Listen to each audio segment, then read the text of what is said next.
चुनाव में जिस तरह से राहुल गांधी जी ने कहा था लोकसभा में, खड़गे साहब ने राज्यसभा में कि जातीय जनगणना करा के रहूंगा। आज केंद्र सरकार जातीय जनगणना करने को मजबूर हुआ, दबाव में लिया गया फैसला है। और यदि वो दिए हैं तो उनको 2500 रुपया भी कर देनी चाहिए। यदि हमारी गठबंधन की सरकार आएगी तो हम 2500 रुपया महिलाओं को देने का काम करेंगे। नोरमा ग्रुप, जो सोचता है वो करता है। आपके अपने सपनों का आशियाना। जैसा कि हम पहले से आपको बताते आ रहे थे कि चुनाव आयोग के बिहार आने के साथ साथ जो परिस्थितियां बनी हैं उसमें चुनाव अब बहुत दूर नहीं है।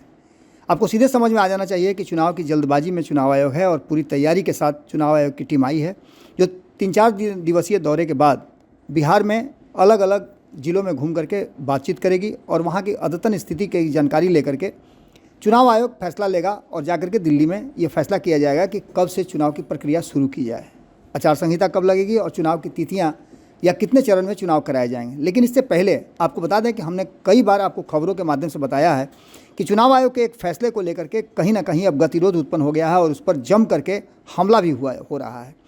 प्रदेश कांग्रेस अध्यक्ष राजेश राम ने आज प्रेस कॉन्फ्रेंस करके मतदाता सूची अपडेट करने के कार्य को लेकर के आनन फानन में लगाया गया जो ये आदेश है और इस आदेश के तहत जो बातें सामने आ रही हैं उसको लेकर के कहा यह जा रहा है कि इसको किसी खास को लाभ पहुंचाने के लिए किया जा रहा है।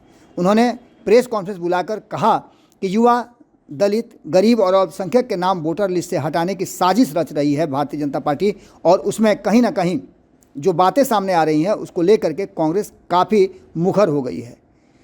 अपडेट करने के नाम पर जिस तरह का खेल चलेगा वो सबको पता है। मताधिकार का प्रयोग से वंचित रखने की साजिश के तहत चुनाव आयोग काम कर रही है। यह कदम कांग्रेस और महागठबंधन के मतदाताओं को सुनियोजित तरीके से लक्षित करने और संचालित करने के साथ साथ उन्हें बाहर करने की साजिश के तहत देखा जा रहा है।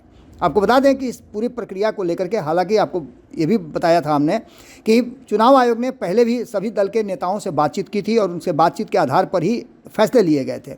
लेकिन जिस तरह से पुनरीक्षण का काम चल रहा है और चुनाव आयोग ने यह फैसला लिया है कि वो सितंबर महीने तक जो मतदाता सूची है उसको ठीक करेगा, उसमें जो लोगों का नाम छूटा हुआ है, चुनाव आयोग का मानना यह है कि कोई भी वोट देने से में सक्षम व्यक्ति इससे वंचित न रह जाए। इसको लेकर के कहीं ना कहीं अब प्रदेश कांग्रेस अध्यक्ष राजेश राम ने ज़बरदस्त हमला किया है। उन्होंने चुनाव आयोग को भाजपा के साजिशों के गिरफ्त में बताते हुए कहा है कि पिछले चुनाव में 5 राज्यों में भी चुनाव आयोग ने इसी प्रक्रिया के तहत लाखों युवाओं, वंचित समाज, दलित और अल्पसंख्यक समाज का वोटर लिस्ट से नाम काट दिया था। ऐसा ही मामला पड़ोसी राज्य उत्तर प्रदेश में भी देखने को मिला था।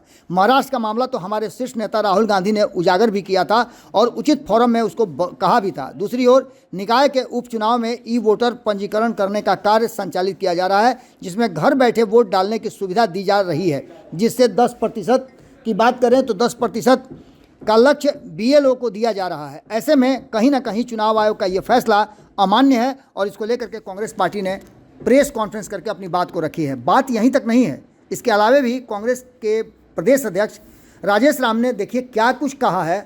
आप खुद सुनिए और फैसला कीजिए कि क्या चुनाव आयोग के फैसले पर सवाल उठा रही है कांग्रेस, उसमें क्या कुछ है और आप इस पर क्या सोचते हैं। कमेंट बॉक्स में अपनी राय जरूर दीजिएगा। सुनिए क्या कह रहे हैं राजेश राम। में जिस तरह से राहुल गांधी जी ने कहा था लोकसभा में, खड़गे साहब ने राज्यसभा में कि जातीय जनगणना करा के रहूंगा। आज केंद्र सरकार जातीय जनगणना करने को मजबूर हुआ और उसने कैबिनेट से फैसला ले लिया, हाल में अधिसूचित भी करेगा। उसी तर्ज पर हम लोगों के लिए जो बिहार सरकार, एनडीए की सरकार ने जो फैसला लिया है, ये माई बहिन मान योजना के दबाव में लिया गया फैसला है।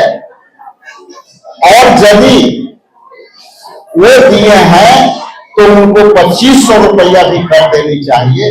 यदि हमारी गठबंधन की सरकार आएगी तो हम 2500 रुपया महिलाओं को देने का काम करेंगे। और ये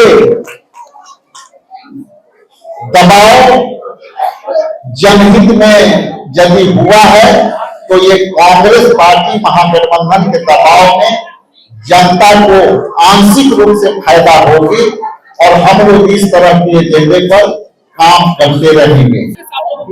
एक बार और चुनाव आयोग के द्वारा वोटर सत्यापन के लिए जो चल रही है बात, वो सही दिशा में सही कदम है या फिर कोई खास वर्ग को हटाने की कोशिश? देखिए, जिस तरह से मतलब ये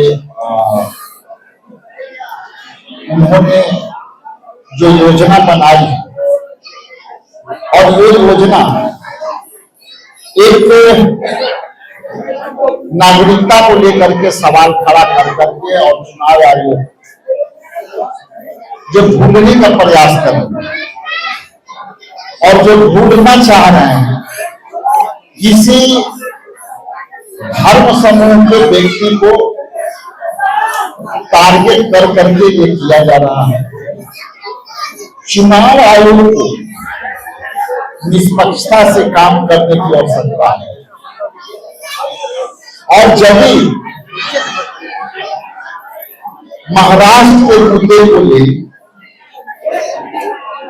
और उसके बाद फ्लोटिंग वोटर जिस तरह से महाराष्ट्र के चुनाव में देखने को मिला, इससे साफ मंशा स्पष्ट हो जाती है कि चुनाव आयोग जब निष्पक्षता से काम किया होता तो शायद आपकी ये सवाल उठाने की जरूरत नहीं है। इसलिए कहीं ना कहीं जो आप सवाल उठा रहे हैं कि सीमा पार से लोग यहां आकर के बसे हैं, तो इसकी मूल्यांकन चुनाव के समय क्यों, इसकी समीक्षा चुनाव के समय क्यों, ये अपने आप में यह साबित करती है कि कहीं ना कहीं ये जो निर्णय है चुनाव आयोग को, ये चुनाव से जोड़ करके लोग देखेंगे और चुनावी वर्ष में जब इस एजेंडे को लाएंगे तो कितने लोग को आप बाहर करेंगे, वोटिंग के अधिकार से वंचित करेंगे, इसकी पैमाना ट्रांसपेरेंसी नहीं दिखती। इसलिए जब ये काम करना था तो आपकी सरकार है, आपकी गठबंधन की सरकार है और इसको आप 2 साल 4 साल पहले करा दिए होते तो चुनाव आयोग संदेह के घेरे में नहीं होता। इसलिए चुनाव आयोग को ये संदिग्ध जो निर्णय है इसको सरकार पीछे से काम कर रही है। इसलिए आने वाला समय में इनकी सवाल वाजिब होता है कि ये सवाल आखिर बार बार चैनलों के माध्यम से पूछा जा रहा है, इसके मतलब इस सवाल पर सवाल है। बहुत धन्यवाद। आपके सपनों को हमने सजाया है, ई होम्स पैनोरामा को हमने बनाया है। ई होम्स मेरा एक सपना था जिसपे मैं पिछले 4 साल से काम कर रहा था। हमने जो बनाया है वो सबने है माना। ई होम्स पैनोरामा में हो आपका भी आशियाना। और फाइनली हमने 2021 में इस प्रोजेक्ट को लॉन्च किया। बहुत लोग अप्रिशिएट कर रहे हैं कि पूर्णिया जैसे शहर में, बिहार के, एक तो बिहार की बात करें उसमें भी पूर्णिया जैसे छोटे जगह में इस तरह का लाइफस्टाइल देना, ये सुन के हम लोगों को बहुत अच्छा लगता है। ई होम्स में हमने कुछ और भी किया है, जैसे हम जिस जगह में रह रहे हैं हमारी फैमिली सिक्योर हो, उनको सिक्योरिटी का ध्यान में रखा है। आपकी सुविधा और सुरक्षा आपके लिए खास है, ये आपका विश्वास है। इसमें आर्टिफिशियल इंटेलिजेंस का 7 लेयर सिक्योरिटी का हमने इस्तेमाल किया है। लस ग्रीन कैंपस को बनाया है। यदि हमारा बाउंड्री वाल है तो वो वर्टिकल गार्डन है, ये जितनी भी फैसिलिटी होता है एक इंटरनेशनल टाउनशिप में, ई होम्स है, ये हम लोग विश्वास नहीं कर पा रहे हैं। जो भी हमारे मित्र दोस्त या जो भी हमारे बाहर के बाहर आते हैं तो हम लोगों को बहुत अच्छा सुनने को मिलता है और बहुत अच्छा क्रेडिट मिल रहा है। वो सारा हमने सिर्फ एक बिल्डिंग नहीं बनाया, हमने एक बहुत अच्छा लाइफस्टाइल दिया ई होम्स में, और मेरा एक सपना था जिसको मैं आज फुलफिल होते हुए देख पा रहा हूँ। ये आपका आवास है। ई होम्स पैनोरामा में अब आपका निवास है। E homes panorama, luxurious lifestyle redefined. Panorama group, जो सोचता है वो करता है। अगर ये वीडियो पसंद आई और वह बिहार के राजनीति और बिहारियत से सरोकार रखेनी तो सब्सक्राइब बटन दबा के चैनल के सब्सक्राइब कर ली। ओजे एगो घंटी बा, ओकरा बटन दबा देला से कुल सटीक और मारक खबर रुआ मुफ्त में मिल जाई। अगर रुआ पत्रकारिता के हमनी के नया प्रयोग में सहयोग कर चाहतानी तो ज्वाइन बटन दबा दी। पेटीएम नंबर नोट कर ली 9386816700।